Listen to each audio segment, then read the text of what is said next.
Welcome to another video over at Harlan's shop. Don't know if we're working on that.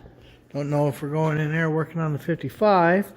An awful lot of stuff came, so that's always good. But I do know that we are working on the plow truck.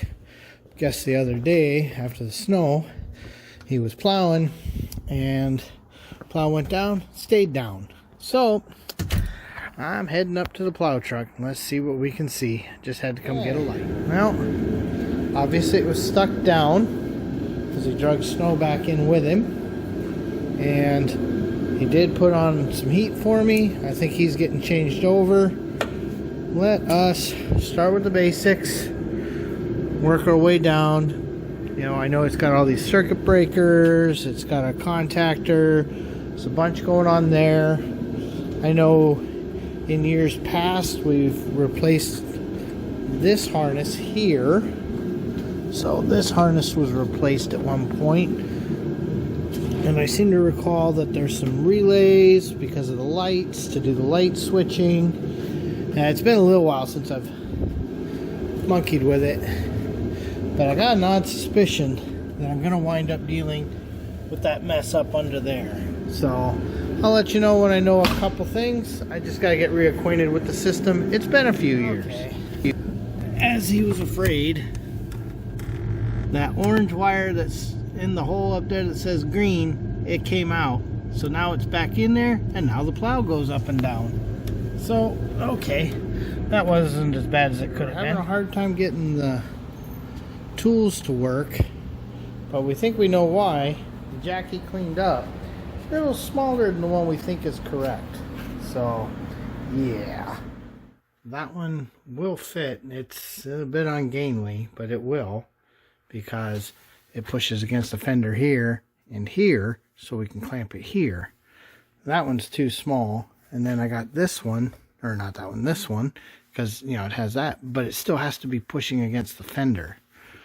So, still looking. Obviously, that one back there would also work, but, you know, what's the difference between that one and that one, really? Okay. Yeah, that was the one, because I still thought we could save that, but no, he's going to have to blast that when it's nice out, and it'll be a while. So, until then, we went ahead and just put this junction back on here, but when we do this again in the spring and revisit it and totally forget about it, hopefully remember to come back to this video and say, oh yeah, we need to move this back in there somewhere and lengthen this wire. So hopefully we remember that. Yeah, so probably on to something else. It looks like he's been emptying the box of goodies, so we're slowly running out of stuff in the box.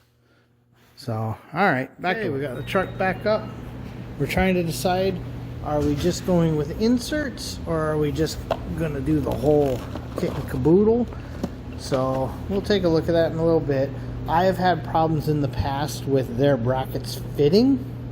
You know, everything not quite being enough, and then you got to move things, which we don't want to do here. So we will take a look before we open them, kind of get an idea which way we're going to go, and then do it. So we've got the sway bar down now, and I'm making a mental note here for which way is up and which way is left and which way is right. So, all right. That wasn't too terrifying. We were worried because you never know with sway bars. Sometimes they're under a little bit of stress. Okay, just gotta clean those up real quick. You can see that looks pretty nice. It's a lot faster than a wire brush. Last one, getting there. It sure is cloudy in there. That is the factory original bushings from 1973. I think that rubber has done its job. I think they're done. But luckily, the ones we got from Prothane, and boy, that's the hardest part, is there's a million different combinations for roll bar diameters. So make sure you get the right one. In our case, we have the, what looks like 1 1/16. It was our size. Here's our part number for this particular C20. And we decided to go with the factory brackets. You know, they're going to look pretty nice, I think. and might as well save the $25. Okay, so these are sitting on here, just waiting on paint to dry, literally. But that's going to really make a nice little difference here. I think this will handle it a little better with all the bushings actually installed.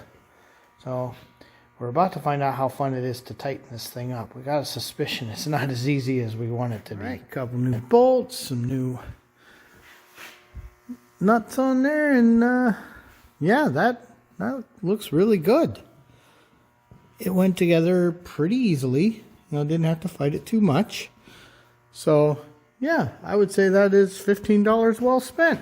Well, we should have put a little more looking into it when we ordered the sway bar bushings, because looks like we got one inner, an idler, and a pitman all with a little play in them.